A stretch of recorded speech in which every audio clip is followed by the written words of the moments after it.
Puerto Vallarta does feel very safe, whereas in Toronto we were exposed with crime and drugs and prostitution and all of those things on a very daily basis. We would never let our kid play outside, like even within our little courtyard that was, gated off. But the way our life was going and owning a home in Toronto and having very high expenses, we did not see that in our future anymore. We spend 15,000 pesos on rent. Hi, I'm Mark. Hi, I'm Kathleen. And we are a family of 4 that moved from Toronto, Canada to Puerto Vallarta, Mexico in 2022. We have 2 little boys, Bastian and Callie. Bastian is 7 years old and Callie is 3. And we basically left everything behind, sold everything, and moved here in our car full of stuff. And we've been living here for 2 years. What we do here is many things. We left our corporate jobs behind, so we basically had to learn new skills and take on new opportunities. I am currently starting to do real estate here in PV. We also run an Airbnb, and we also do YouTube. And I started my own personal virtual assistant company, and so I have a few clients doing that. So what inspired us to move here to Puerto Vallarta, Mexico was, I think, multiple factors. We moved here towards the tail end of COVID, and I think that put a lot in perspective for how we were living our lives. We were very much living a traditional kind of family life in Toronto. We worked 9 to 5 corporate jobs. The kids were going to school. At the time, Kathleen was at the tail end of her mat leave. And having been, through lockdowns and COVID, it just put a lot in perspective in terms of how we see our life in the future. And we didn't want, one, to be away from our kids for, 8, 9, 10 hours per day working overtime and those types of things.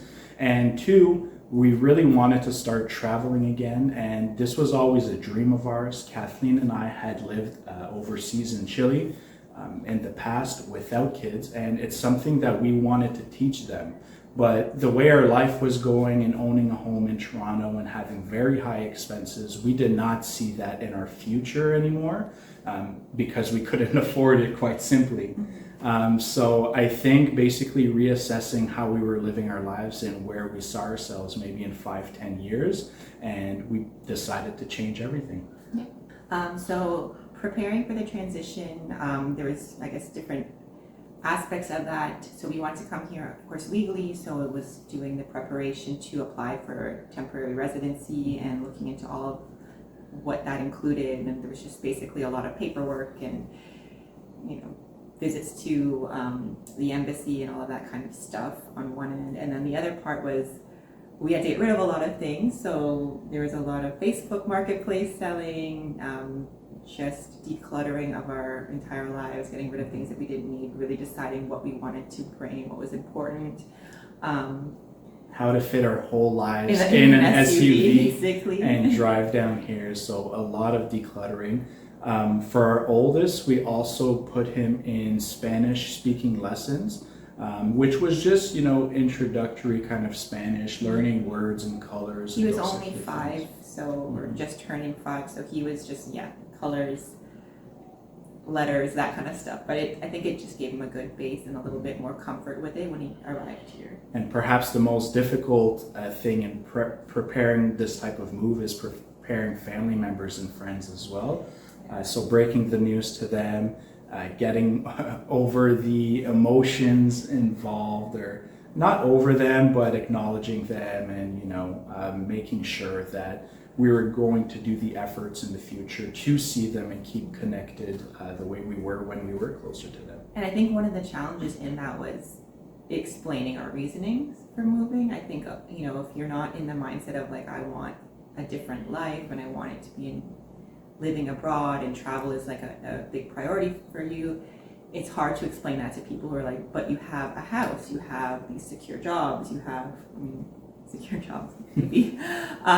You have all of this. It seems on the surface what more could you want?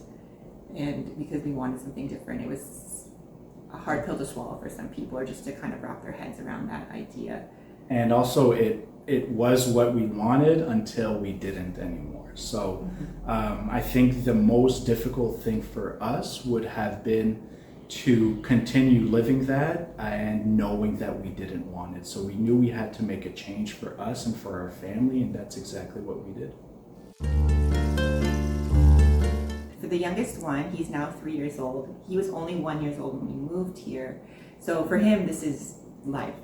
He doesn't know anything else, right? For Bassi, he's 7. He was 5 when we moved here. I think overall, he really, really likes it. He has tons of friends. He's outside all the time. He loves the beach. I mean, they both love the beach. So he is having a great childhood. He's very happy. When we go back to Canada, he's like, oh, like, you know, he has things that he likes there. And of course, it's just like vacation mode, right? Like we're constantly with people doing things. So he does, you know, he says he wants to see snow and there are things that he misses. But I think overall, he's really, really happy here. And I know he says when he wants to go to Canada, he also wants to bring all of his friends with him. So yeah, we were just back in Toronto for 3 months over the summer, and towards the tail end of the 3 months, he was ready to come back here. So I think for him, it's just going back and seeing friends and seeing family and getting presents from family members that he really loves. But overall, our kids here have adjusted really well. It is much easier to make this type of move when you do have younger children than whenever they have kind of a set life as, you know, teenagers or preteens.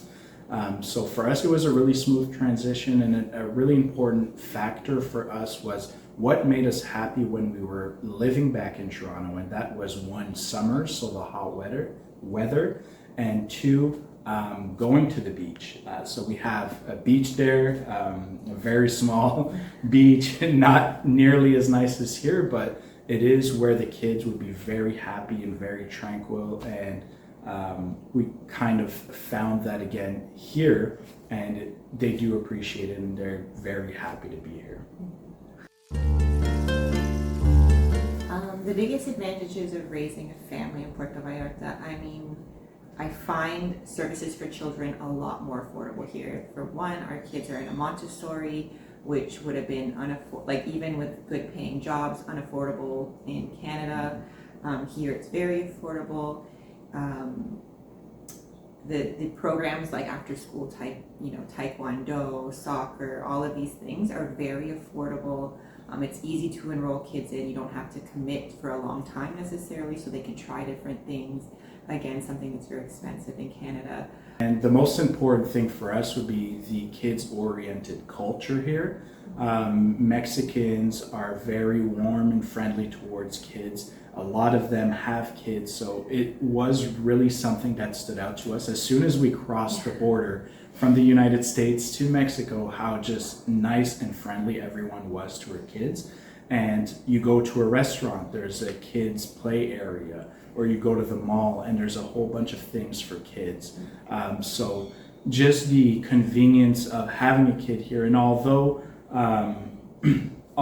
the infrastructure might not be to, you know, Canadian or American standards, there is a lot of things you can do with your kids, and just the feeling of having them welcomed whenever you're running errands or wherever you are and not be an inconvenience is something that is very important to us. In terms of safety, we feel that Puerto Vallarta is very safe.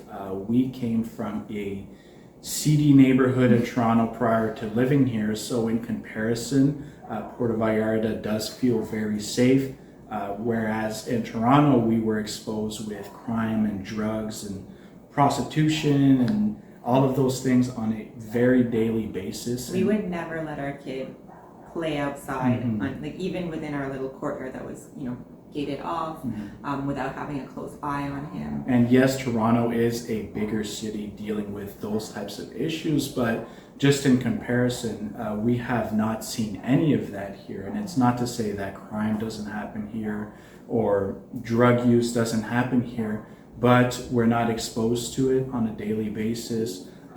We feel very secure to live our lives here and do whatever we need to do without having, you know, the fear of someone stealing from us or imposing danger on us. So. Yeah, and it's very much a community that watches out for each other. So our son is outside playing with the other kids. We feel comfortable with that. He can go to the store down the street on his own and buy something, and we're not worried because we know the people at the store are going to help him if he needs, and there's nothing going to happen to him on the way there or back. And to put things in perspective, we live in a very local Mexican neighborhood here, so we're not living in a gated community where you see mostly foreigners. Most of our neighbors are Mexicans. Most of our neighbors were born and raised here, and that just circles back to how people are very welcoming and helpful towards kids and families here. I think this move has improved our family dynamic and brought us closer together in the way that like we said earlier, we had these 9 to 5s, and then really that turns into like a 7 to 6 when you include getting ready and commuting and all that stuff. We're home. Most of the time we work from home. Sometimes Mark does have to go to the office, but it's short. So we are able to be with our kids more. We have more time to spend with them in the evenings, to go to sit on the beach and do that kind of stuff. And I think we see each other more as well, whereas that would have been all separate. You get that 2-hour window every evening to eat dinner and do bedtime, and that's it. So I think we just have a lot more time to spend together. And part of, having a healthy family is also each one doing things that they love separately. So me and Kathleen are able to go to the gym, and the gym is much more affordable here, and go out and do our separate things that we love doing, and just kind of circle back together as a family unit and enjoy a nice dinner, a nice beach evening. And the same thing with their kids. They're able to go out into on the sidewalk and play with our neighbors, which are their closest friends now, lifelong friends. So they have a healthy balance of being with their parents, but also having their own friends and independence. And again, that is just part of like a healthy family for us each enjoying certain things selfishly.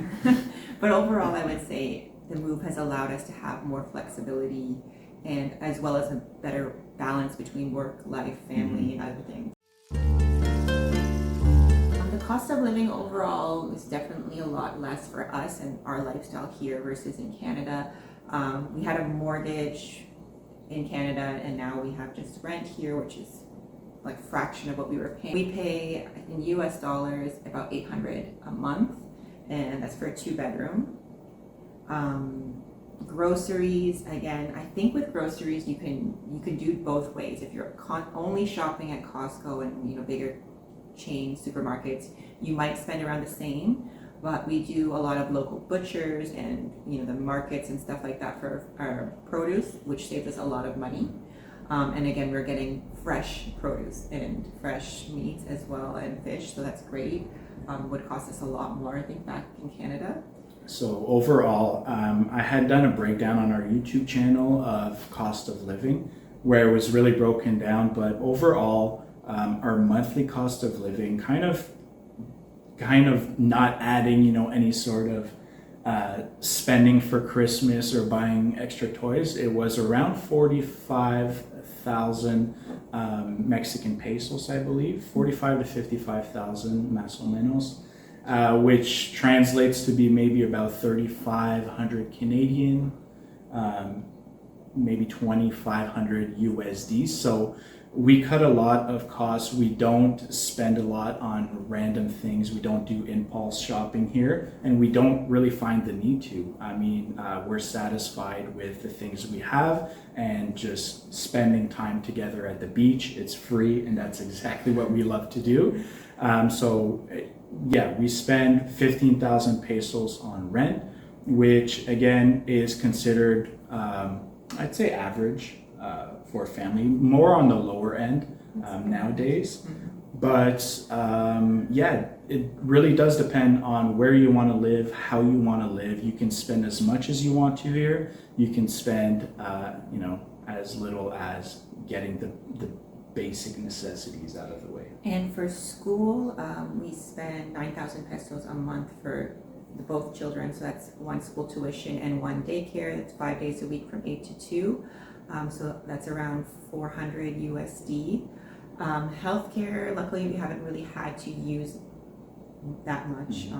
I mean, in Canada we have universal basic healthcare, and here you would have to pay out of pocket.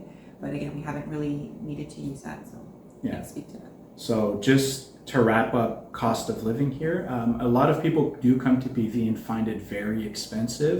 But again, that all depends. If you like the convenience of shopping at Costco and supermarkets, you will be spending premium. If you do shop locally and you go visit local markets or your little tienditas, you will be spending significantly less.